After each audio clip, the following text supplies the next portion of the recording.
Hello and welcome to all dear aspirants. कैसे हैं आप सब लोग? फ्यूचर ऑफिसर्स, आई होप आप सबकी तैयारी अच्छी चल रही होगी। Today again we are here with another set of MCQs from the chapter force and laws of motion.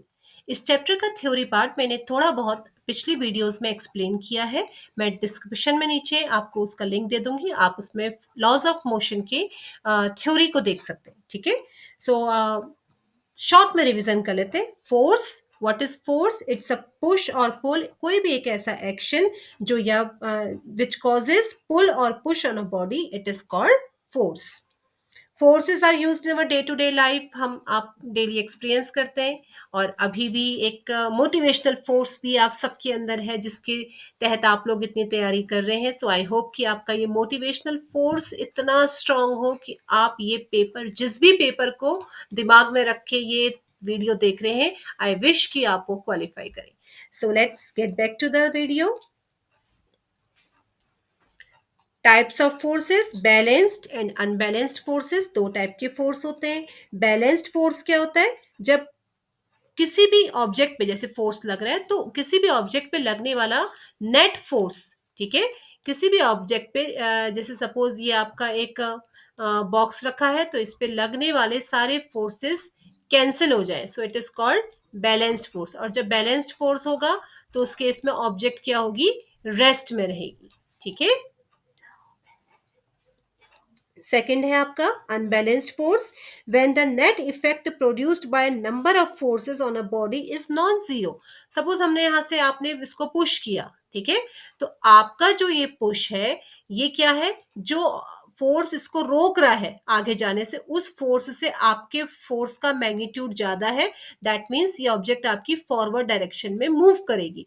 तो इस केस में जो ये अपोजिट डायरेक्शन का फोर्स था, ये बैलेंस्ड नहीं है, तो ये कौन सा फोर्स है? अनबैलेंस्ड है। और जब अनबैलेंस्ड फोर्स होता है तो ऑब्जेक्ट क्या आती है? मोशन में आती है। लॉज ऑफ मोशन में की जो वीडियो है उसमें मैंने इनर्शिया और लॉज ऑफ मोशन एक्सप्लेन किया है, आप उसमें से देख सकते हैं। ठीक है। Now without wasting time, let's come back to the questions. The first question is, force is a vector quantity. Let me erase this.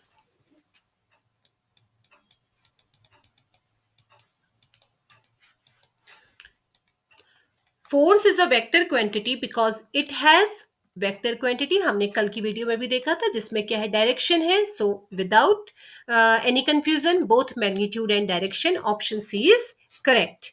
Now second question, SI unit, standard unit of force is newton, and 1 newton is equal to 1 kg metre per second square. ठीक है। F equal to M A, ये ध्यान रखिएगा। m mass in kg and acceleration meter per second square. Question is, 1 डायन is equal to dash newton. So इसमें confuse नहीं होना है। 10⁵ अगर आपसे पूछा है कि 1 न्यूटन में कितने डायन होते हैं, 1 newton is equal to 10⁵ dyne. So here you have reverse of this, so it is equal to 10⁻⁻5 newton. Next question, which of the following is not a fundamental force of nature? Fundamental force of nature, gravitational force. Gravitational force क्या है? Capital G. Gravitational force क्या है? इस universe में इसे बोलते हैं universal law of gravitational. तो इसमें क्या है कि in this universe every object exert a force in every another object. ठीक है। तो वो जो कांस्टेंट है आपका, उसे हम बोलते हैं ग्रेविटेशनल फोर्स। इसको आप एक्सलेशन ड्यू टू ग्रेविटी, जो जी है, स्मॉल जी, 9.8 मीटर पर सेकेंड स्क्वायर, उससे कंफ्यूज मत होना। ठीक है। Gravitational constant is different thing.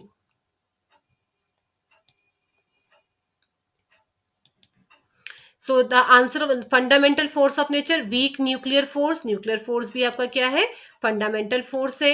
Magnetic force या स्ट्रॉन्ग न्यूक्लियर, वीक हो या स्ट्रॉन्ग हो, nuclear force is a fundamental force of nature, but magnetic force is not fundamental force, it is the manifestation of electromagnetic force. Now the next question is, which force is the strongest in nature? Gravitational, weak nuclear, electromagnetic, strong nuclear. देखो strongest force की बात हो रही है, gravitational force सबसे week होता है, क्योंकि देखो मैंने आपको बताया ना कि हर एक ऑब्जेक्ट हर दूसरी ऑब्जेक्ट को अपनी ओर को खींचती है, ठीक है, लेकिन हमें फील नहीं होता हम कैसे अपने आप एक जगह से दूसरी जगह अट्रैक्ट, जैसे हम मतलब मूव नहीं करते हैं, ठीक है। तो क्योंकि इसकी जो मैग्नीट्यूड है वो बहुत कम होता है, बहुत माइनस में होता है, तो इसीलिए हमें फील नहीं होता है। तो ग्रेविटेशनल फोर्स क्या है? वीकेस्ट फोर्स है। वीक न्यूक्लियर तो ऑलरेडी इसमें लिखा हुआ है वीक है। Electromagnetic force again no, the strongest force is strong nuclear force, it is 10 to the power of 38 times stronger than gravity, ठीक है। Strong nuclear force 10 to the power of 38 times stronger होता है। Which fundamental force has infinite range? Infinite range. So that is gravitational force, ठीक है। हर एक object हर दूसरी object पे force लगाती है, ठीक है। So that force is equal to how much? It is equal to, मैं आपको फॉर्मूला बताती हूँ, it is capital G the product of masses m1 m2, it is 2, हाँ, please consider it as 2 upon r square, ठीक है।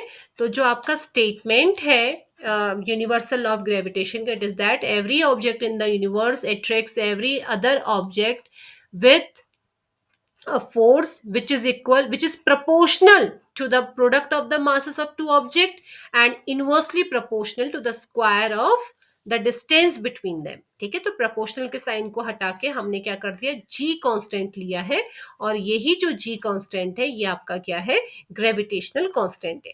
Next question, the weakest force in nature we have discussed many times, it is gravitational force. Which of the following is not a contact force? Contact force क्या होता है? जब दो objects के contact में आने से, जब दो ऑब्जेक्ट्स की लेयर आपस में कॉन्टेक्ट में होती है, वो आपका कॉन्टेक्ट फोर्स है।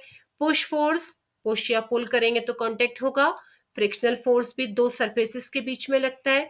Gravitational force is a non contact force. हमने पढ़ा ना कि कोई भी ऑब्जेक्ट कितनी भी डिस्टेंस पे है, इसका मास आपका m1 है इस ऑब्जेक्ट का, इसका मास आपका m2 है, और दोनों के बीच की डिस्टेंस r है, तो ग्रेविटेशनल फोर्स इनके बीच में लगेगा। कितना लगेगा? m1 m2 upon r square, इसके प्रोपोर्शनल होगा। टेंशन अगेन सरफेस, इसमें भी सरफेस इन्वॉल्व रहता है ऑब्जेक्ट्स का। Next question, balanced force can, balanced force है, मैंने स्टार्टिंग में आपको डायग्राम से समझाया था, अगर बैलेंस्ड है तो क्या कर सकता है बैलेंस्ड फोर्स? मोशन कर सकता है? नो। डायरेक्शन चेंज कर सकता है अपने आप? No. Change speed? No, but it can change the shape, ठीक है। Balance force can not move a body but can deform it. Unbalanced forces cause no change in motion or direction, very easy, no need to discuss it more। Unbalanced force है तो motion में भी change हो सकता है और direction में भी। Now questions from inertia and Newton's first law। तो इसमें से हम देखते हैं, the first question is the tendency of an object to resist change in motion. Resist means to oppose, ठीक है। देखो यहाँ पे कंफ्यूज मत होना, चेंज इन मोशन बोला है, चेंज इन मोशन को अपोज करने का।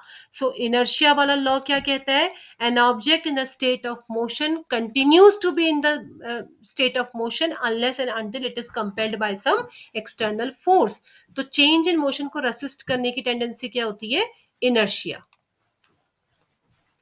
विच of the following has maximum inertia? Maximum inertia, तो इनर्शिया के लिए एक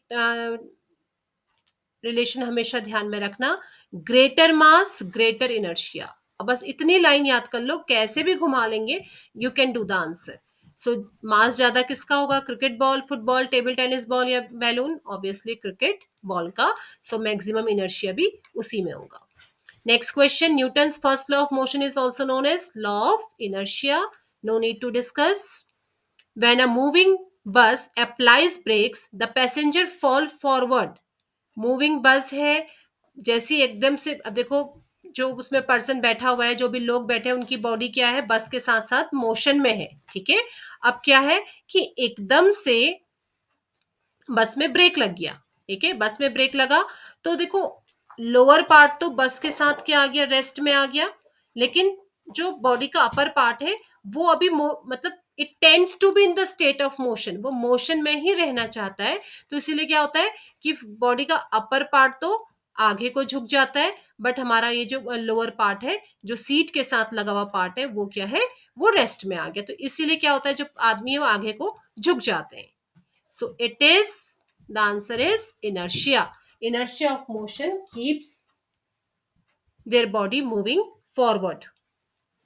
When a car suddenly starts, passenger fall backward due to, again, अब देखो कार एकदम से स्टार्ट हो रही है, ठीक है, एकदम से स्टार्ट हुई, वही टॉपिक जो अभी हमने क्लियर किया था कि आपकी लोअर बॉडी क्या है, आपकी बार में रेस्ट में है, और एकदम से क्या आ रही है, लोअर बॉडी मोशन में आ रही है, ठीक है, लेकिन अपर बॉडी रेस्ट में रहना चाहती है, tends to be the state of rest, तो क्या होता है कि हम पीछे की ओर को गिर जाते हैं, ठीक है। Now questions from momentum and Newton's second law.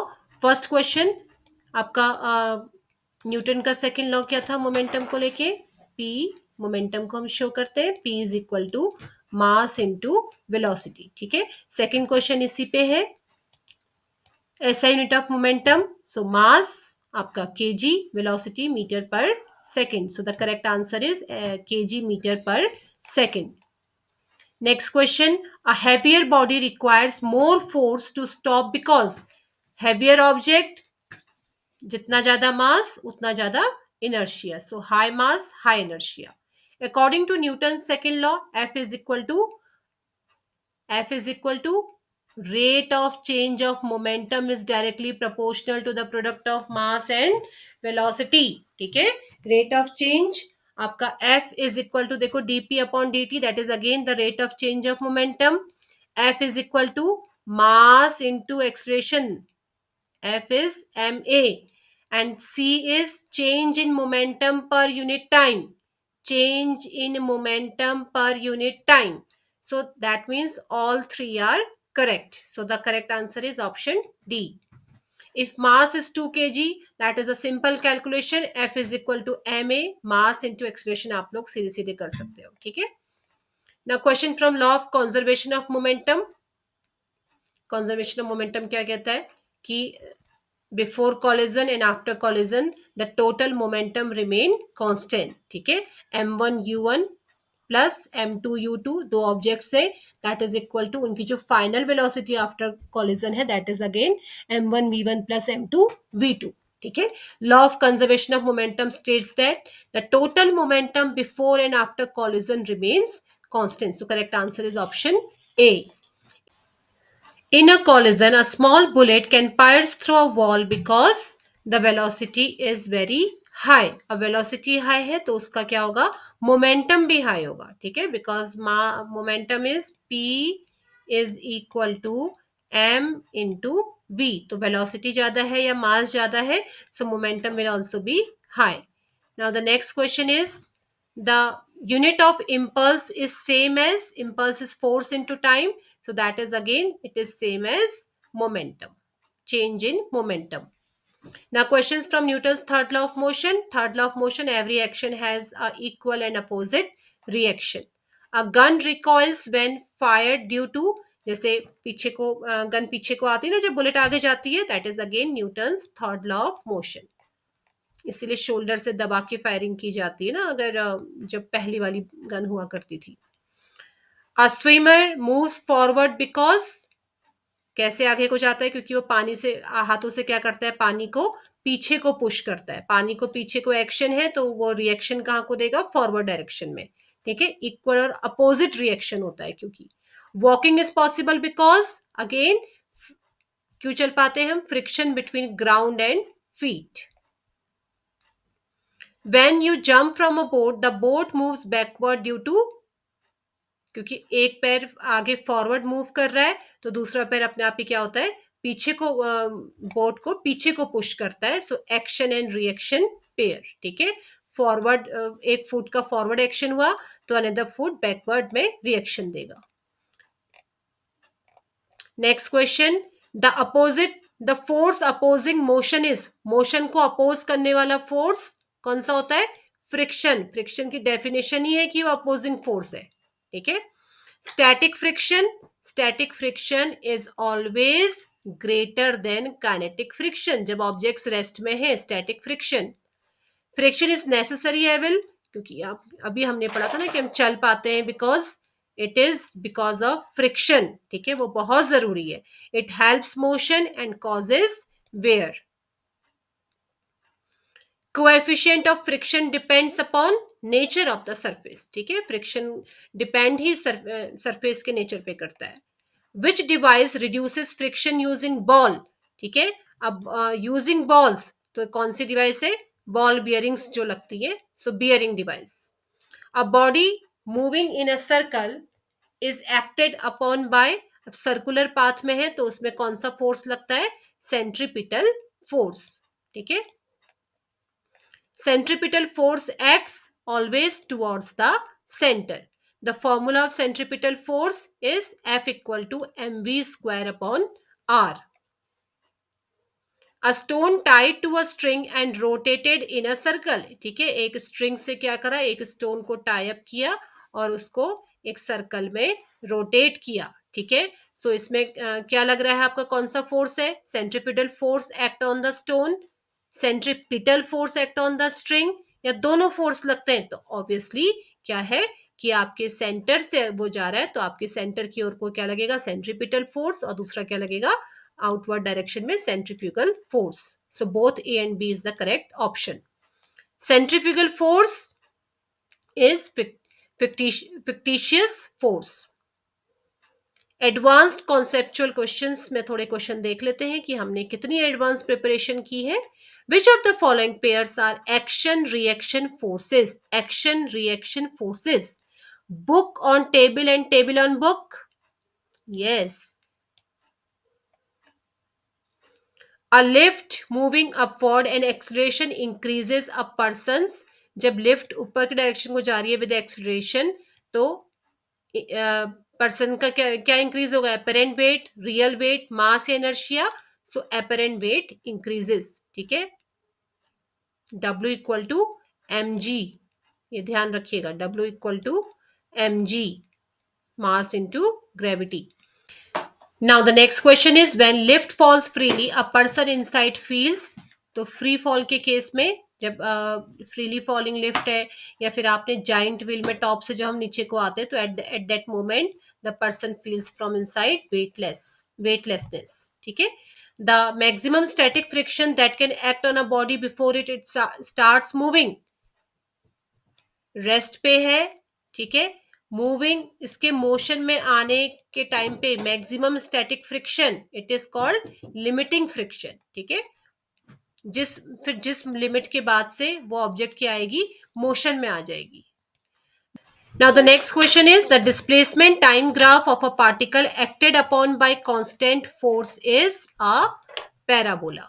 Parabolic path होता है, constant force, that is constant acceleration which is as directly proportional to t square. So parabolic path. When a car stops suddenly, the passenger turn forward because या lunge forward. आगे को क्यों झुकते हैं? ये हमने रिपीटेड क्वेश्चन है, inertia of motion. A rocket works on which principle? Newton's third law of motion, action और रिएक्शन। ठीक है, जो हॉट गैसेस का मास नीचे डायरेक्शन में आता है, ठीक है, तो वो क्या करता है? गैसेस नीचे को आ रही हैं और वो ऊपर को से फोर्स प्रोवाइड करती है। When a stone is whirled in a circle and the string breaks, the stone flies off tangentially. ठीक है, ये सर्कुलर पाथ है। ठीक है, हमने क्या करा? एक पत्थर को बांधा था, उसको हम राउंड राउंड घुमा रहे थे, इस तरीके से गोल गोल घुमा रहे थे, और वो गया जाएगा कैसे? टेंजेंशियली। ठीक है, टेंजेंट बताया ना, जो सर्कल का, जिसका एक ही पॉइंट सर्कल के कॉन्टेक्ट में होता है। Which type of friction is minimum? कौन सा फ्रिक्शन सबसे कम होता है? Rolling friction. तभी तो इजी होता है रोलिंग फ्रिक्शन में हमें सामान को ले जाना, सूटकेस वगैरह में। If the same force act on two bodies of mass 1 kg and 10 kg, what is the ratio of their acceleration? Very simple question, 10:1। क्यों, क्या है? जो आपका acceleration है that is F equal to ma है। ठीक है, so acceleration is directly proportional to 1 upon mass। ठीक है, acceleration क्या है? Inversely proportional है mass के, हम कह सकते हैं, so ratio will be equal to 10:1।